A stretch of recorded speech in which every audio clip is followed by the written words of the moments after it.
హైదరాబాద్ మహానగరాన్ని ఒక విశ్వనగరంగా తీర్చిదిద్దాలనే ఉద్దేశంతో చిన్న పండుగ వచ్చినా మా మంత్రులు ఆనాడు స్వయంగా కూర్చొని దగ్గర కూర్చొని అటు అధికారులు రెవెన్యూ కావచ్చు, మున్సిపల్ కావచ్చు, పోలీస్ కావచ్చు సమన్వయం చేసి శ్రీనివాస్ యాదవ్ గారు, మహమూద్ అలీ గారు, సబిత గారు, మా గౌరవ శాసనసభ్యులు దగ్గర ఉండి చూసుకునేది.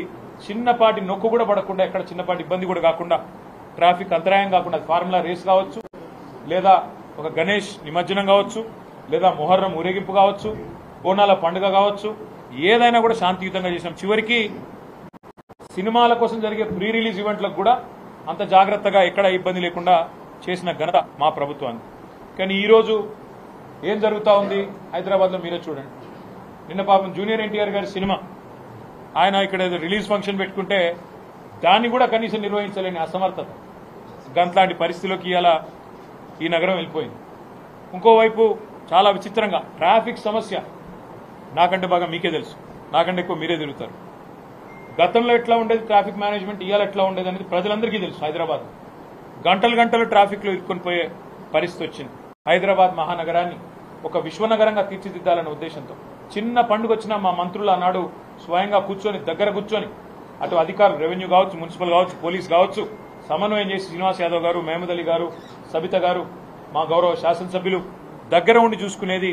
చిన్నపాటి నొక్కు కూడా పడకుండా, ఎక్కడ చిన్నపాటి ఇబ్బంది కూడా కాకుండా, ట్రాఫిక్ అంతరాయం కాకుండా, ఫార్ములా రేస్ కావచ్చు, లేదా ఒక గణేష్ నిమజ్జనం కావచ్చు, లేదా మొహర్రం ఊరేగింపు కావచ్చు, బోనాల పండుగ కావచ్చు, ఏదైనా కూడా శాంతియుతంగా చేసాం. చివరికి సినిమాల కోసం జరిగే ప్రీ రిలీజ్ ఈవెంట్లకు కూడా అంత జాగ్రత్తగా ఎక్కడ ఇబ్బంది లేకుండా చేసిన ఘనత మా ప్రభుత్వాన్ని. కానీ ఈరోజు ఏం జరుగుతూ ఉంది హైదరాబాద్లో మీరే చూడండి. నిన్న పాపం జూనియర్ ఎన్టీఆర్ గారి సినిమా ఆయన ఇక్కడ రిలీజ్ ఫంక్షన్ పెట్టుకుంటే దాన్ని కూడా కనీసం నిర్వహించలేని అసమర్థత, గంట్లాంటి పరిస్థితిలోకి ఇలా ఈ నగరం వెళ్ళిపోయింది. ఇంకోవైపు చాలా విచిత్రంగా ట్రాఫిక్ సమస్య నాకంటే బాగా మీకే తెలుసు, నాకంటే ఎక్కువ మీరే తిరుగుతారు. గతంలో ఎట్లా ఉండేది ట్రాఫిక్ మేనేజ్మెంట్, ఇవాళ ఎట్లా ఉండేది అనేది ప్రజలందరికీ తెలుసు. హైదరాబాద్ గంటలు ట్రాఫిక్లో ఇరుక్కొని పోయే పరిస్థితి వచ్చింది.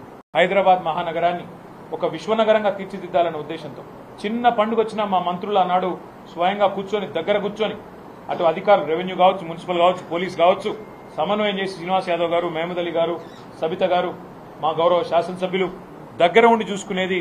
చిన్నపాటి నొక్కు కూడా పడకుండా, ఎక్కడ చిన్నపాటి ఇబ్బంది కూడా కాకుండా, ట్రాఫిక్ అంతరాయం కాకుండా, ఫార్ములా రేస్ కావచ్చు, లేదా ఒక గణేష్ నిమజ్జనం కావచ్చు, లేదా మొహర్రం ఊరేగింపు కావచ్చు, బోనాల పండుగ కావచ్చు, ఏదైనా కూడా శాంతియుతంగా చేసాం. చివరికి సినిమాల కోసం జరిగే ప్రీ రిలీజ్ ఈవెంట్లకు కూడా అంత జాగ్రత్తగా ఎక్కడ ఇబ్బంది లేకుండా చేసిన ఘనత మా ప్రభుత్వాన్ని. కానీ ఈరోజు ఏం జరుగుతూ ఉంది హైదరాబాద్లో మీరే చూడండి. నిన్న పాపం జూనియర్ ఎన్టీఆర్ గారి సినిమా ఆయన ఇక్కడ రిలీజ్ ఫంక్షన్ పెట్టుకుంటే దాన్ని కూడా కనీసం నిర్వహించలేని అసమర్థత, గంట్లాంటి పరిస్థితిలోకి ఇలా ఈ నగరం వెళ్ళిపోయింది. ఇంకోవైపు చాలా విచిత్రంగా ట్రాఫిక్ సమస్య నాకంటే బాగా మీకే తెలుసు, నాకంటే ఎక్కువ మీరే తిరుగుతారు. గతంలో ఎట్లా ఉండేది ట్రాఫిక్ మేనేజ్మెంట్, ఇవాళ ఎట్లా ఉండేది అనేది ప్రజలందరికీ తెలుసు. హైదరాబాద్ గంటలు ట్రాఫిక్లో ఇరుక్కొని పోయే పరిస్థితి వచ్చింది.